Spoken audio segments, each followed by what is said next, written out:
Hi guys, I wanted to have a quiet little chat with you tonight. Also chew some gum.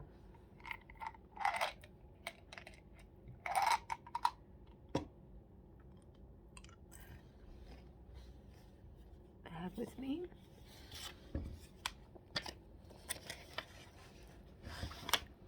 I am aware I think my phone flips everything, so this is going to look backwards for you.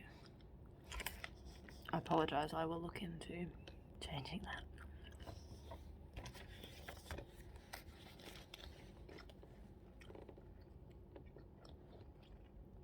I bought this originally when we moved into this house, and there's quite a lot of shelf space, like display shelf space in this house. So I went shopping at like some secondhand shops and things, and found this. I actually found a whole stack of them, but I thought I'll just get one and I can put it up on a shelf somewhere as a display because I quite like this photo. I think I probably picked this one because it had Deep Space Nine on it. So this is Star Trek, the official fan club of Australia. So this is the Fanzine, I guess, which is cool. I'm not a member of this fan club, although I have run into them at conventions a couple of times. They seem like lovely people. But my fandom is not quite as professional. So I've never read this. I always thought I'd eventually get around to it. But I've been watching a lot of Scottish undertones ASMR lately. And he's brilliant, and he's a big Trekkie like me. And he has made me realise it's possible to combine these two things. And if there's one thing I can rant about, it's Star Trek.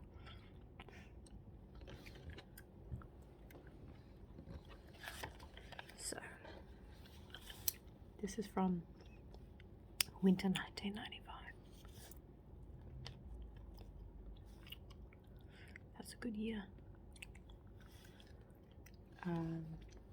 July official Star Trek convention.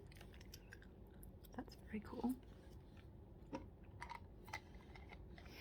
One of the things I really miss the most about pre-COVID life was conventions. I didn't go to them that often, but they were always like guaranteed good day out.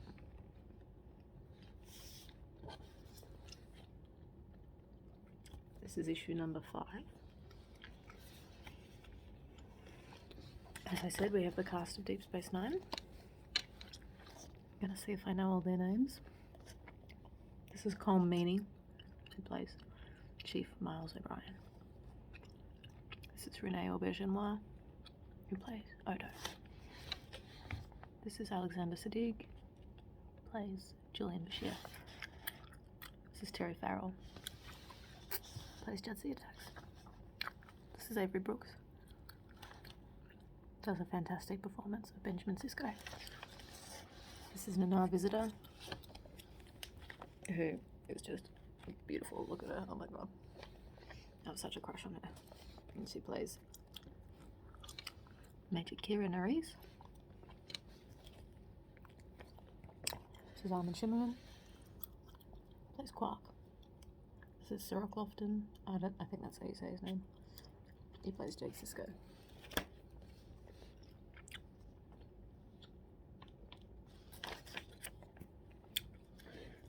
Some of the articles, I think these are, that you can expect in this issue. Rank Captain by Kate Mulgrew. I don't know if these are written by them or if they're interviews. Or Voyaging High, Brannon Braga. Star Riding, Naren Shankar. And also down here, The Course of Justice, Renee Aubergenois. It's him. Season 3 update, Star Trek Deep Space Nine. So this came out obviously in that gap between season 2 and season 3. Now obviously I'm a bit of a younger Star Trek fan, so I came to all this late. So it's interesting to see what the opinions and the discussion is like while it's actually airing. Official Star Trek Expo and Convention. Sunday, July 2, 1995. Carlton Radisson Hotel, Melbourne. 10 a.m. Guest Renee Auberjonois Odo from Deep Space Nine. Wow. Man, I would have loved to have met him. Guest talk and Q&A. Awesome. I wonder if there's video of that somewhere. Video presentation, slide presentation, trivia competitions, tournaments, other presentation, the dealers. What's a dealer in this context? Of memorabilia, of Ketracel White, promotions and giveaways. Adult member ticket $37. Wow, inflation is a bitch. Wow,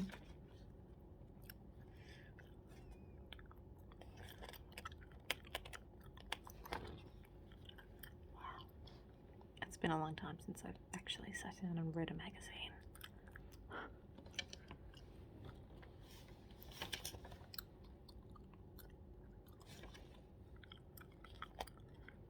It has a Star Trek Voyager season guide.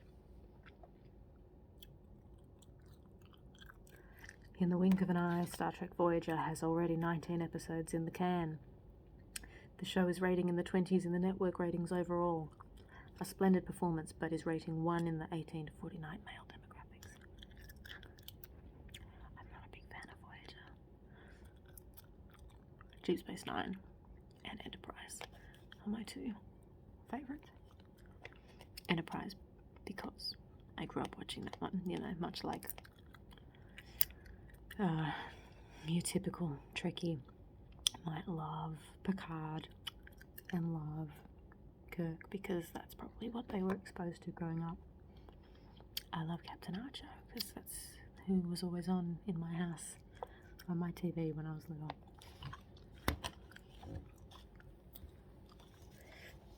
Ooh, lovely photo. With Renee as Odo talking with a Jem'Hadar, who is an alien race genetically designed to be soldiers, and their ruling race keep them in line by having them be born addicted to this drug, Ketracel White.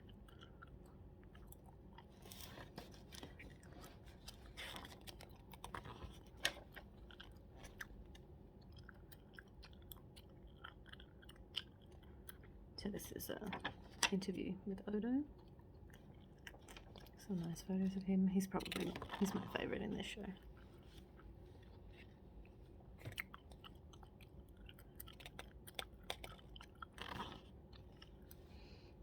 Ooh, some behind the scenes photos. This is Jonathan Frakes. Obviously, I guess he was directing whatever episode that was.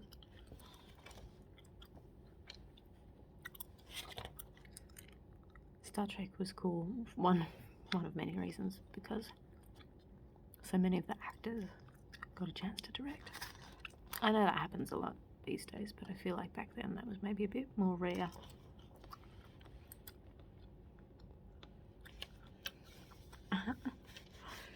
This is what I was hoping for. The ads. These are Star Trek watches. Oh wow. They don't make merch like this anymore, you know. I know on the one hand, it's better because you can buy merch for anything online now, but I feel like the tender love and care is gone. Like, this watch has Klingon symbols on it. I feel like you can't get that anywhere these days.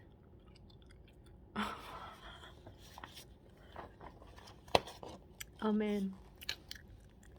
This watch has a cloaking Romulan warbird. that disappears and reappears because that ship has a cloaking device. I challenge you to find me something like that in 2021. Something with that much love for the franchise, you know. What a beautiful thing to have even thought of that as a concept. Ignore my boyfriend, he's streaming, you know the deal.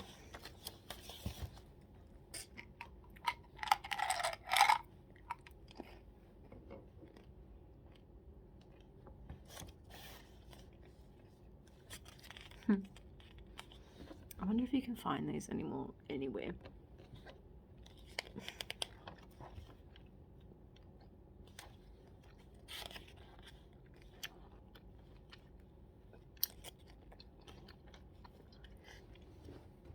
So like I said, I grew up watching Enterprise. Not as it was airing, I don't believe, but pretty soon after. It was the early 2000s. And my dad and my mum, to a lesser extent, I think, were both Trekkies. So there was always something playing when I was a kid, though I never really paid too much attention. I can remember vividly Voyager played a lot. We had a lot of Voyager videotapes that would always be playing of a weekend, because I can remember Neelix. And then years later, when I actually watched Voyager, I thought it would end up being one of my favorites because I grew up with it in the background, but it's actually one of my least favorites.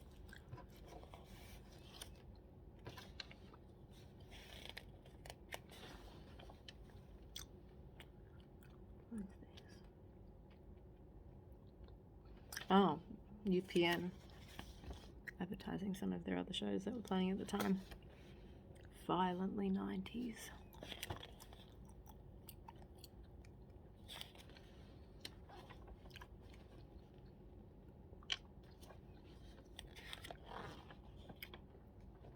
Star Trek collectibles. Now we're talking.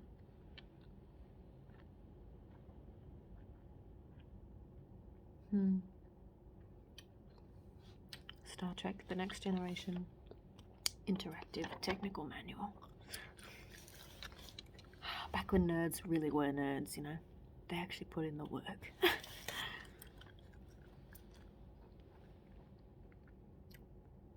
Oh wow. $59.95 for a Star Trek The Next Generation screensaver. $60 for a screensaver, are you kidding me?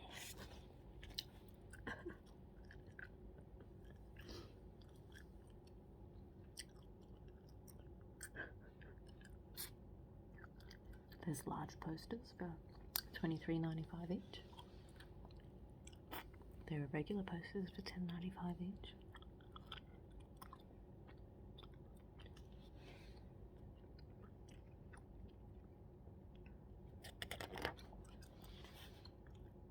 A lot of videotapes.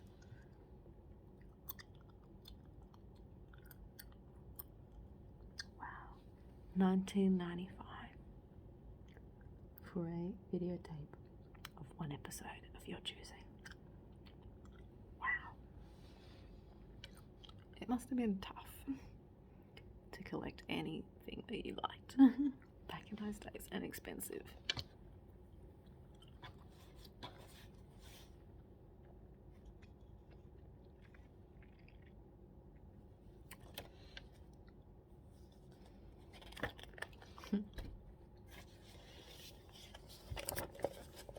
Some fans in costume.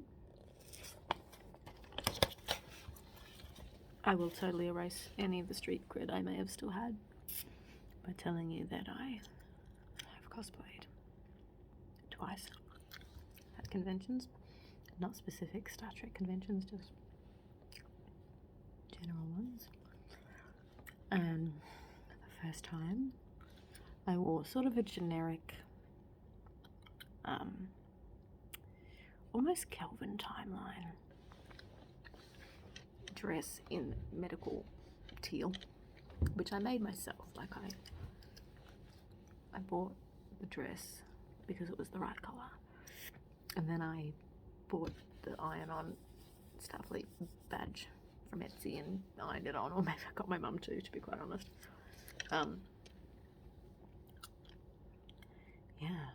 just got a little tiny handbag that was the right size to be a tricorder, and it was very low effort, but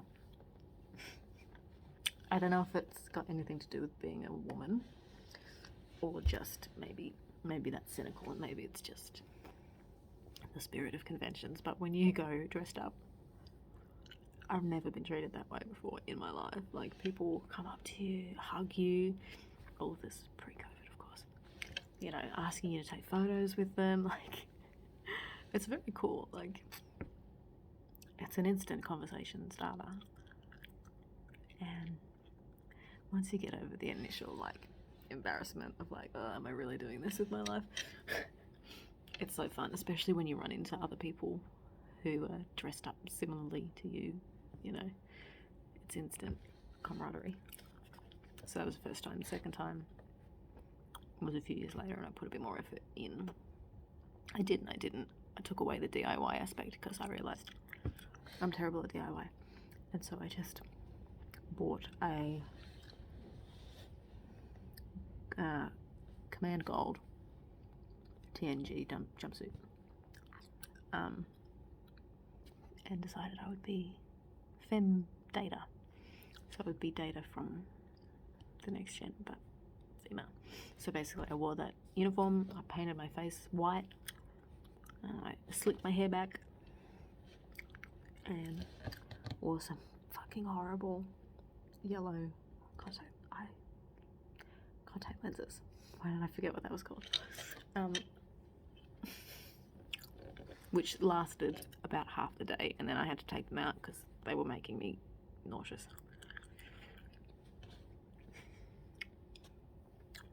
But that was even cooler because people got more enthusiastic because I had obviously put more effort in. And I was the first time I dressed up, I was just generic Starfleet cadet, you know. I wasn't anyone in particular, but I was obviously dressing up as Data the second time, so people started talking to me as if I was him. And, you know, just to go that extra nerd mile, I had, like, looked up some of his most famous quotes the day before, and, like, I was ready to go if somebody wanted to, like, pretend, have a little scene with me. I was, like, ready.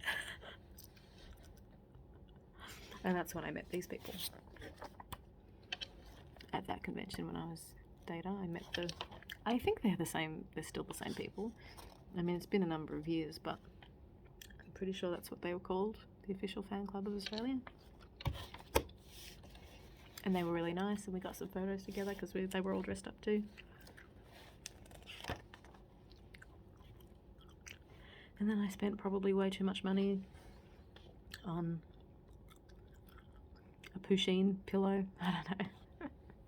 I went home. No regrets. I'd really like to do that again. That's really one of the things I'm looking forward to being able to do again.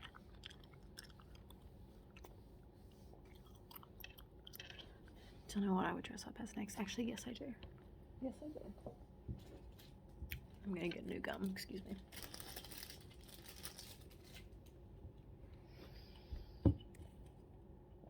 Next time, I want to get an Enterprise jumpsuit. Enterprise is the one that I grew up watching, you remember, from the early 2000s. And their uniform is like a purple, like a boiler suit, which I always loved because it's so practical. Of course, that's what, like, they're the military, they're the space military. They wouldn't be wearing this skin tight, inconvenient shit. They would be wearing a jumpsuit with 12 pockets.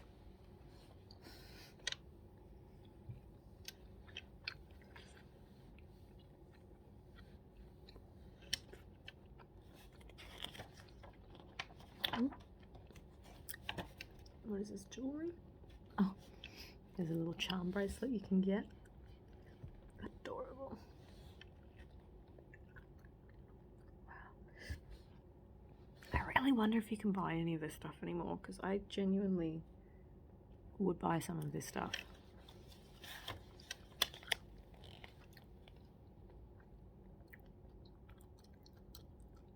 you can buy the previous 4 issues of this magazine, $7.50 each.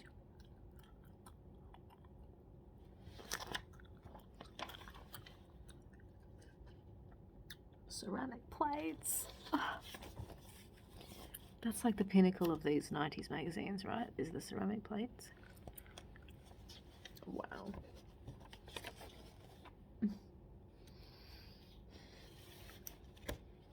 This is great. I'm sorry I didn't open this up sooner.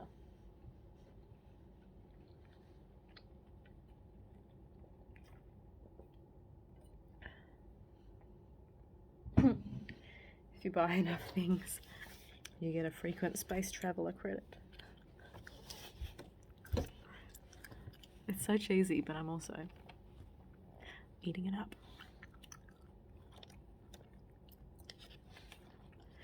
I kind of wish I'd been born like 15 years earlier, you know, not too much. Like, I don't want to go all the way back in time, but it would have been nice, I think, to grow up in the 90s. Like, to be a teenager in the 90s. A case could be made for any decade, but to be at the height of this, to be buying these charm bracelets and these ceramic plates, I don't know. Makes you think.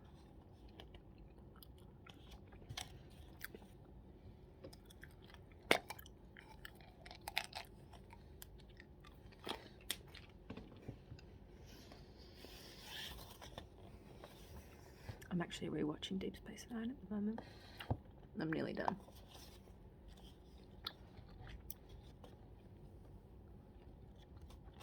Which, hey, if you've never seen Star Trek, or you're looking to watch some more, or you want a place to start, try DS9. You know, it's a bit slower than the others. It takes a little while to really get going, but when it does, whoo, mamma mia.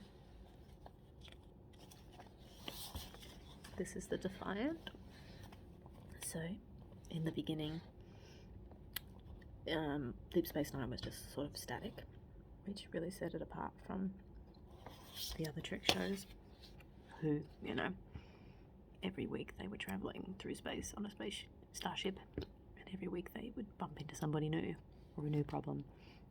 But on Deep Space Nine, they're on a station in the same part of space, and the problems come to them. And so that makes for a totally different pace, but it also, I think, results in some of the deepest, richest characters in all of Star Trek, because that space and that stillness, to just live there on that station with them, you really get to know them in a way that you don't necessarily in Next Gen or Voyager. I think Enterprise got a bit closer to achieving that, but again, not quite the same. But anyway, around season 3, must have been, they get the Defiant, which is this ship that, I guess, I don't know, I'm sure there's a backstory there that I haven't read, but almost seems like they gave in a little bit to pressure, because after that they began to be a lot more spacefaring, like the other shows. I mean, not too much, they didn't use it too much. Sometimes they did, actually.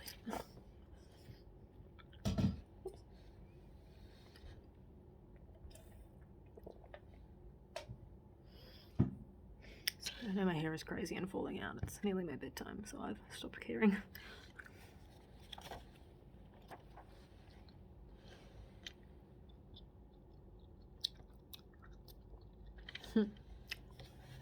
Subspace transmissions, which I guess are like letters to the editor.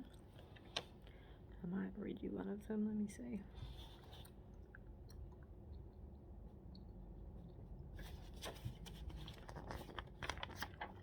Okay.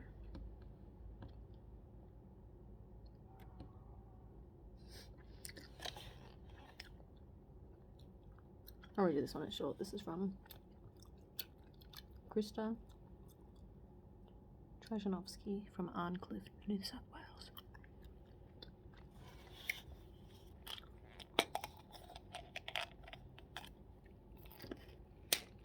Krista writes, for a long time, I had been interested in science fiction of all sorts.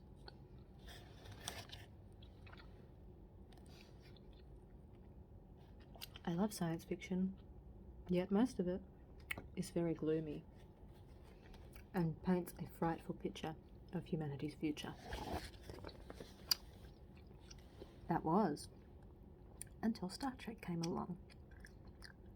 The original series was a little before my time, same, but the movies just grabbed me. From the moment I first saw Star Trek the motion picture, I became a Trekkie. Star Trek offers us an alternative idea of the future. A future where we don't nuke ourselves. A place I would be proud to live in. Good for you, Krista. Very nicely put. I really like the movies too. I can't remember exactly what order I watched everything in. I can't remember if I watched the original series and then the movies before moving on to next gen. I think I probably did do that. And I would say I agree with Krista that that was probably about the time that I was hooked and I knew that I was in it for the long haul. I liked the original series, and when I finally sat down, it was in year 12, my last year of high school, when I probably should have been out partying and studying. I instead watched every single episode of Star Trek from the original series to season 2 of Discovery. Or, no, actually, Discovery wasn't out then. That's where I'm up to now. Yeah, all the way up to Enterprise. So that's like 727 episodes or something like that. And that's what I did with my final year of high school. So what I was going to say was I also really like the movies, and the movies are also a good place to start if you just want low commitment, maximum reward. Wrath of Khan, Search for Spock, less so. Voyage Home. Watch the Voyage Home. If nothing else, watch the fourth one. Watch the second one, watch the fourth one. And the rest of them are kind of meh. Yeah.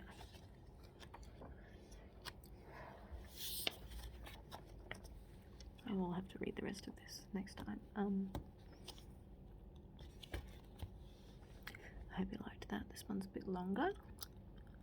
Hopefully that's good. I will see you next time. Say hi.